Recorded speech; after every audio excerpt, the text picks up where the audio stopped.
Whoa, you know who you are, and you know where you've been, and you know what you've done. So the question is, should you be discipling anybody?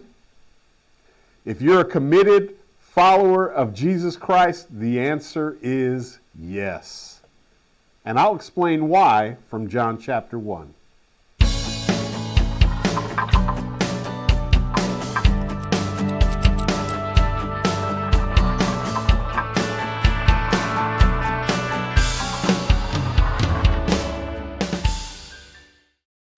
Hey, welcome to Bible study. You know, many good followers of Jesus have a hard time thinking of themselves as leaders.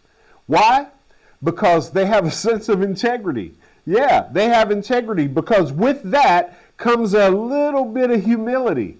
And you realize that the reason I need Jesus is because I'm not all that. I know my flaws and my failures. How can I lead anyone? If you're saying that, let me tell you, you are right, partially. What you're thinking about yourself is right and spot on, but that's not all you should be thinking about yourself. Well, let's just jump into our passages today and I'll explain. John chapter 1.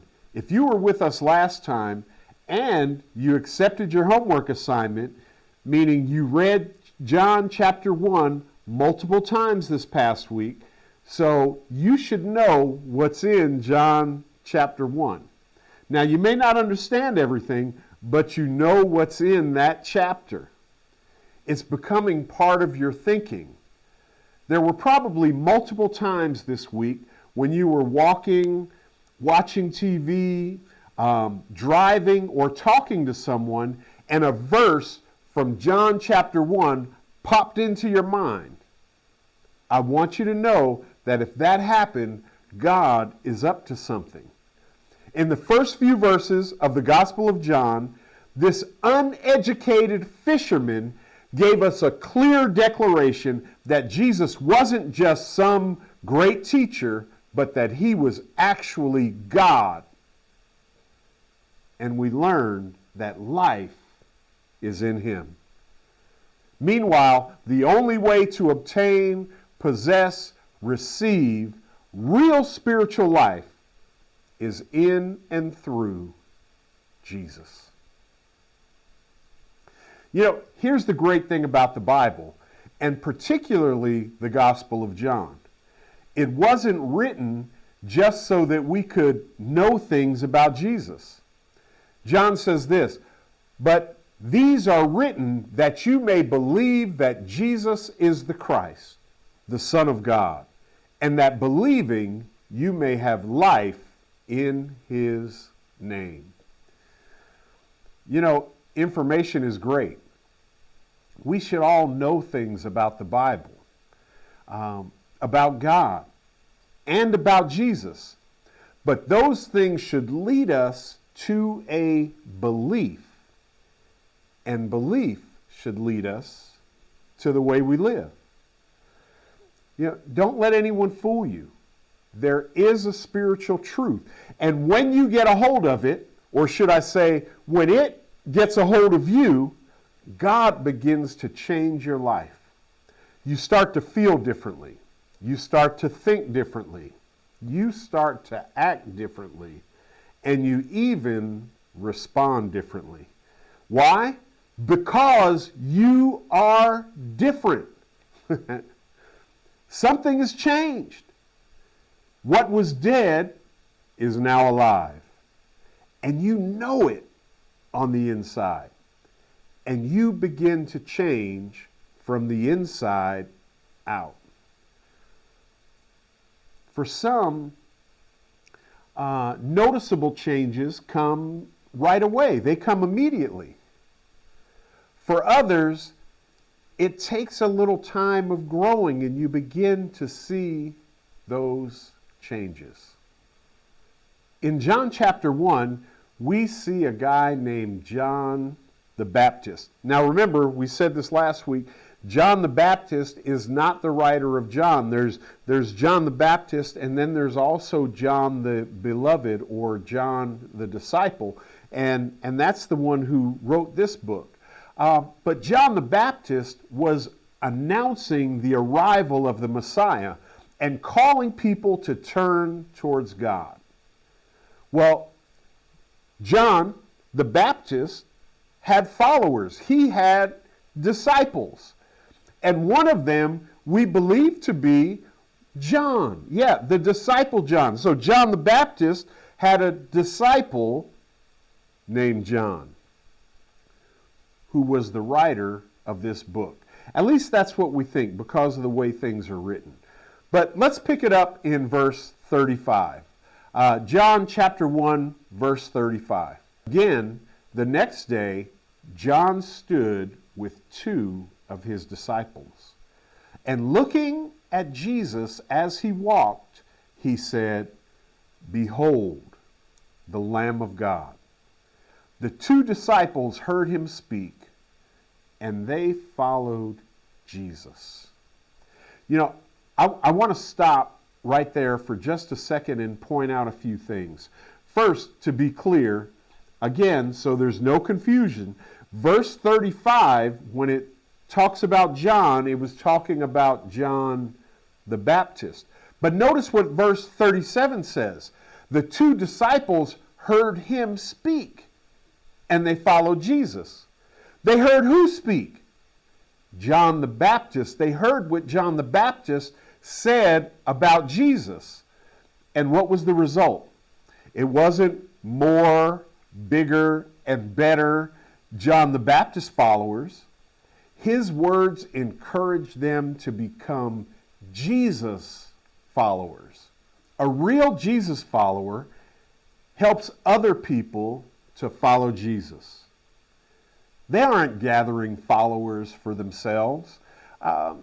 If you have Twitter or Facebook or Instagram or other social media accounts, a big thing there is attracting what they call followers. And that's good, particularly if you have a business or a product that you're selling. There's nothing wrong with attracting followers for that purpose. But you should have ways and places where you get to point your followers toward Jesus. Notice what isn't in that verse. When John's followers start following Jesus more closely, look, John doesn't run after them saying, hey, wait, where are you guys going? You're supposed to be following me. John does just the opposite. And by that I mean John the Baptist does just the opposite. Look in chapter 3. And we're going to cover this today because chapter 3 is so full that when we get there, we probably won't have time to touch on this idea that we're going to look at today. So let us take a minute and look at John chapter 3, verse 25. So John 3:25. Then there arose a dispute between some of John's disciples and the Jews about purification. And they came to John, and they said to him, Rabbi, he who was with you beyond the Jordan, to whom you have testified, behold, he is baptizing, and all are coming to him. And John answered and said, a man can receive nothing unless it has been given to him from heaven. Wow, that is such a good principle for us to get a hold of. But let's keep going. Verse 28. You yourselves bear me witness that I said, I am not the Christ, but I have been sent before him. He who has the bride is the bridegroom. But the friend of the bridegroom who stands and hears him rejoices greatly because of the bridegroom's voice. Therefore, this joy of mine is fulfilled. He must increase, but I must decrease. Man, wow. People are always trying to stir up petty jealousies, particularly between Christian leaders. The true heart of leaders is often exposed in these moments. A true follower of Jesus wants people to be where they can best grow closer to Jesus. But when they have a selfish agenda, they care more about the growth of their ministry than the growth of their followers. Now, look at how John handled that baited hook. He tells them they don't get it. They're looking at this thing the wrong way, so he helps them to see it correctly. Look at verse 29. He who has the bride is the bridegroom. But the friend of the bridegroom who stands and hears him rejoices greatly because of the bridegroom's voice. Therefore, this joy of mine is fulfilled. Look, when you see your friend and the woman he loves are getting together and they're getting married, they're committing their lives to each other, you are happy for them. So you encourage that. Here's the Billy interpretation of that. Only some sick twist who doesn't care about his friend and lives selfishly tries to get his friend's bride to follow him instead of the groom. John says, those followers are not for me. They are for Jesus. And when I see them getting closer to him, I'm happy. And then he finishes with maybe his most famous statement. He must increase, but I must decrease. Boy, if you listen to Christian music, you might be familiar with an artist named Toby Mac. He has a band called Diverse City.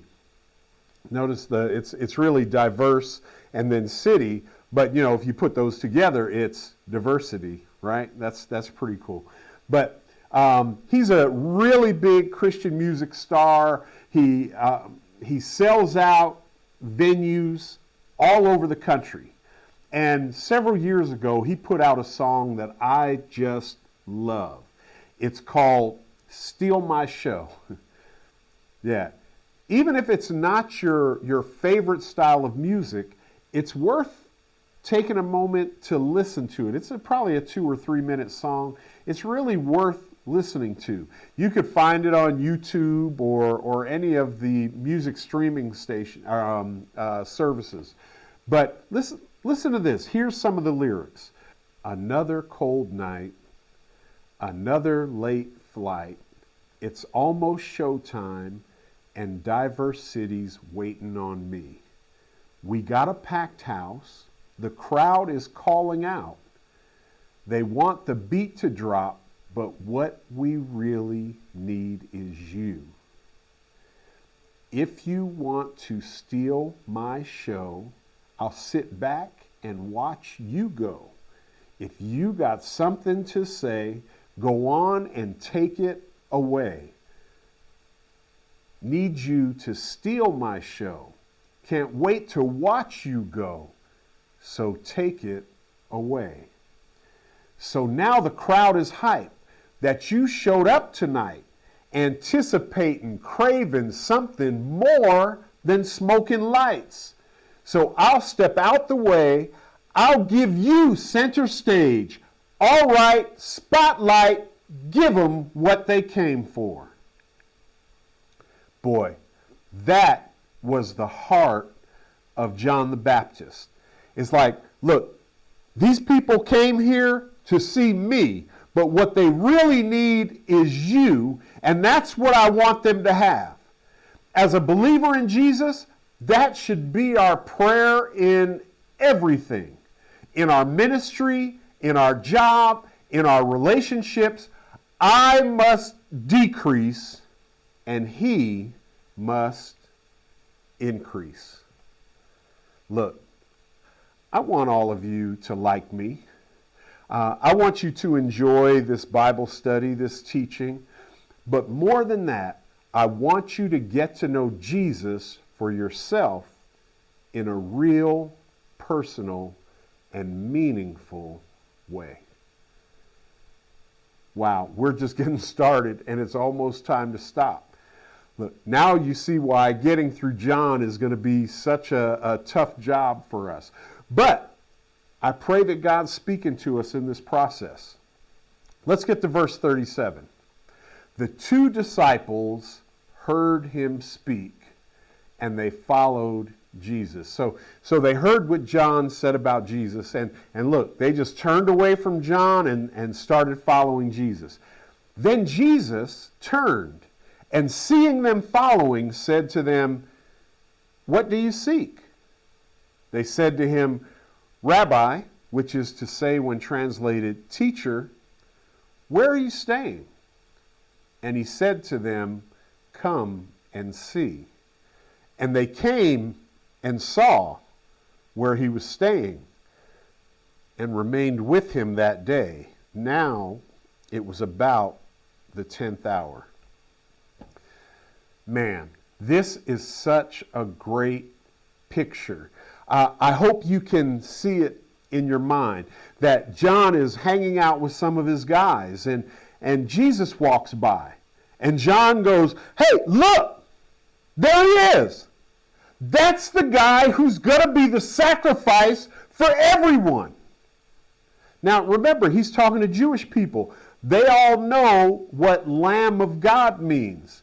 In Exodus, it was the blood of a lamb that was without spot or blemish that was offered on behalf of God's people. A sacrificed lamb was the foreshadow of the sacrifice that was to come. Now, look, I just want to make sure you have this straight in your head, that Jesus was not some afterthought. He wasn't some other backup plan. Jesus was always God's plan. Sacrificing the blood of animals was showing us what was to come. God was working an ultimate plan from the very beginning. That is why the book of Revelation can reference chapter 13, verse 8, the lamb that was slain from the foundation of the world. That means that from the time everything started, the lamb had already been slain. That's why Galatians 4 can say in verse 4, "But when the fullness of time had come, God sent forth his Son, born of a woman, under the law, to redeem those who were under the law, that we might receive the adoption as sons." And then Peter could go on and write this in chapter 1. "Knowing that you were ransomed from the futile ways inherited from your forefathers, not with perishable things such as silver or gold, but with the precious blood of Christ, like that of a lamb without blemish or spot." See, you and I and everyone needs to know that sin has a price that has to be paid. And God put a system in place that helped God's people recognize the futility of trying to do it yourself. You see it in the Old Testament. Here's what would happen. I would bring my lamb, right? And we'll just call it, this is Billy's lamb. The lamb of Billy, to be sacrificed for me and my family. And you know what I would have to do? I'd have to do the same thing over and over and over and over and over again. Year after year, I would have to make that same type of sacrifice every year. It was futile for me to think that that sacrifice was going to be a lasting sacrifice. So Jesus was the sacrifice that God offered to himself for our sin. How crazy is that? Jesus was the sacrifice that God offered to himself. Hebrews chapter 9, verse 12 says this, with his own blood, not the blood of goats and calves, he entered the most holy place once for all time and secured our redemption forever. And because of that, a songwriter could write, it was not a haphazard event, nor a secondary scheme, but it was the plan of the Lord to redeem. There was only one complete and acceptable sacrifice. Jesus was always God's plan. So John looks and he sees Jesus walking by and he says to his guys, man, look, there is God's sacrifice for you and for me. And his guys had exactly the right response. They walk away from John and they start following Jesus. Look, if people are getting close to us and they're not getting closer to Jesus, we're doing ministry wrong. So, these guys, Andrew, and we believe the second to be John, the writer of this book, they start to follow Jesus. And I don't mean figuratively. They aren't distant Facebook friends or Twitter or Instagram followers. They literally start to walk where he is walking. You could almost call them stalkers. They were just following him. He was walking. They were just behind him following. Then somehow Jesus noticed them. And he asked them, what are you looking for? In other words, what do you guys want?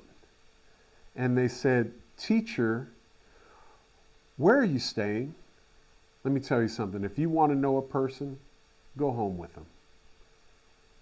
See where they live. See how they live. And I'm not just talking about your personal house and your neighborhood. Don't be fooled. Those things are definitely considered. Look, I remember when I first went on staff with a ministry called Young Life, which was a ministry to junior high and high school kids. Part of our job was to build what was called a Young Life Committee. And this was a group of people in the community that would support through prayer, through counsel and guidance, and through finances.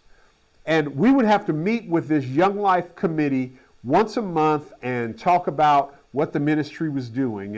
And one of the guys on the team that would have to meet with these committee people was from an affluent family. I mean, his family had money.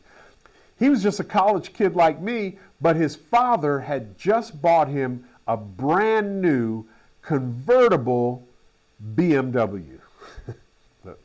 I'll never forget the day that he showed up to the office in his new car and he brought us outside to show it to us, and he was so proud of it.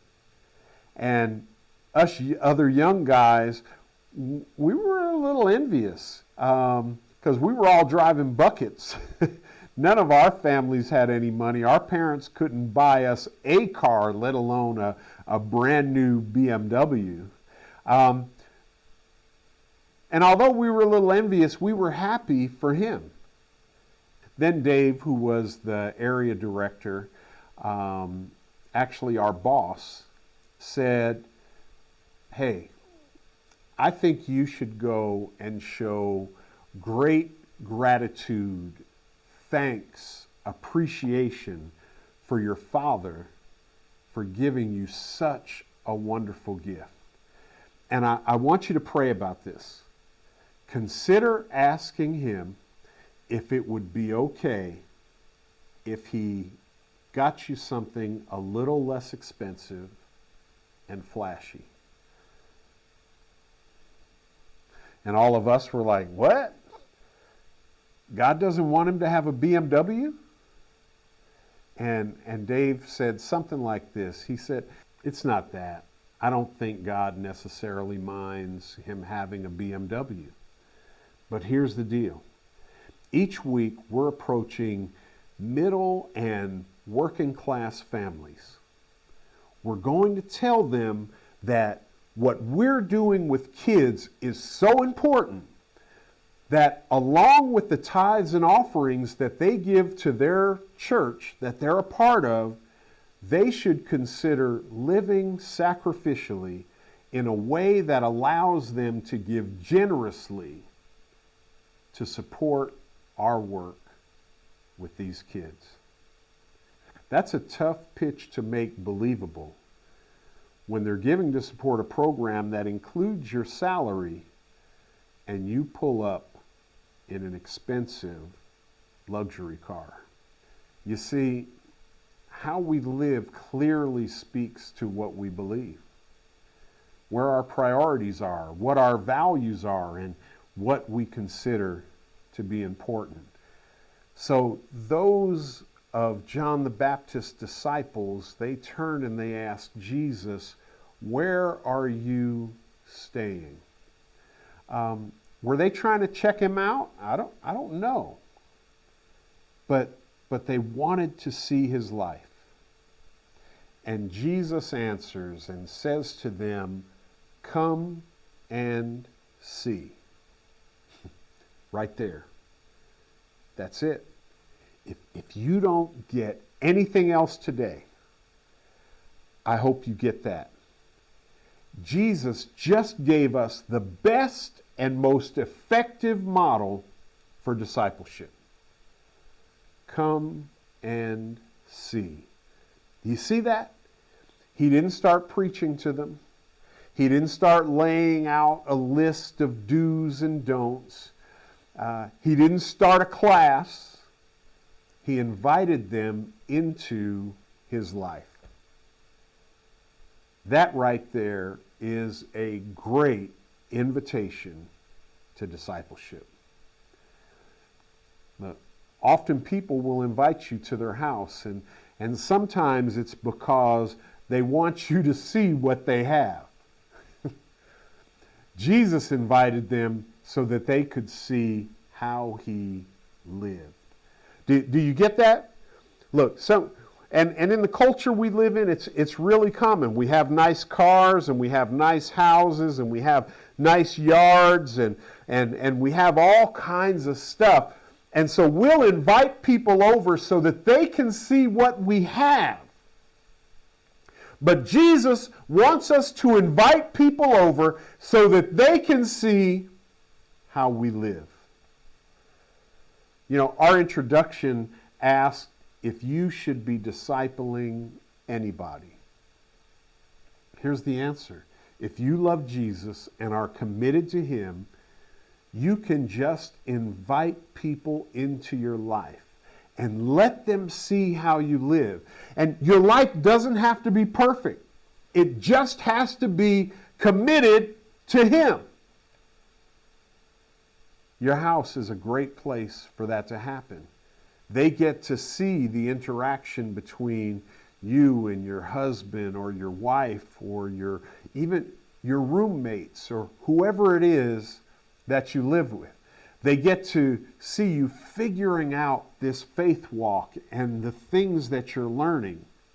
Look, make friends, invite people into your life, and allow them to come and see.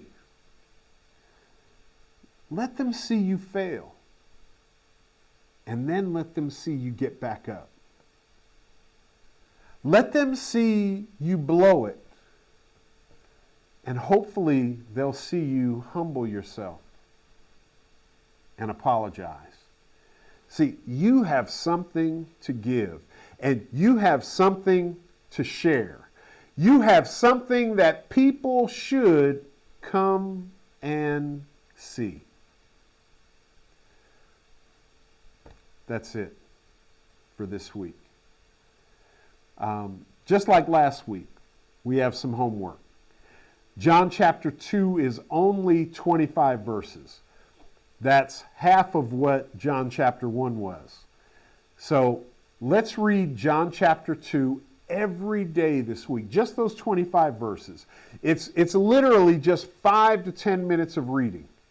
And I promise you that if you do that every day, by the end of the week, you will know what's in that chapter, and God will begin to use that in your heart.